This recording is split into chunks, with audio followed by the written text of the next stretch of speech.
As for the man that they would like to replace, President Obama spent his first full day in Kenya, in East Africa, his ancestral home. It's a country where he's treated like family, but also where he spoke bluntly today about some of the issues Kenya faces. Our senior White House correspondent Chris Jansing has the story from Nairobi. Huge crowds on the streets of Nairobi today, hoping to catch a glimpse of the man viewed as Kenyan royalty.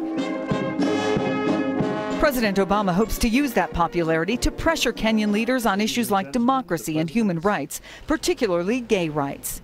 As an African American in the United States, I am painfully aware of the history of what happens when people are treated differently under the law. At a frank and often pointed press conference, the president suggested a culture of corruption is holding Kenya back. Doing business and ordinary people just moving along in their lives here is constantly sapped by corruption at a high level and at a low level.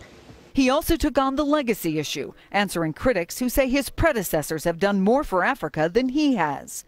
I've done everything I could to build on those successes. And this isn't a beauty contest between presidents.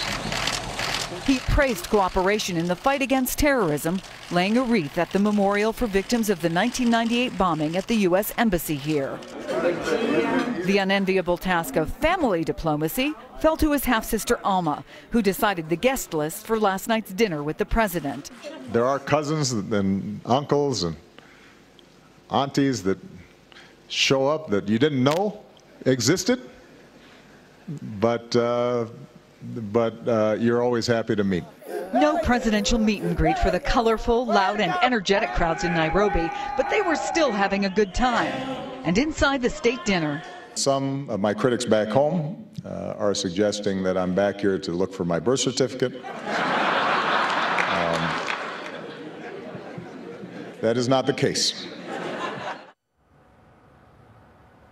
And so it was the president himself who made what was perhaps an inevitable birther joke. Now, tomorrow he gives what's being billed as a major speech at a Nairobi stadium. Police are preparing for the possibility that hundreds of thousands of people could show up.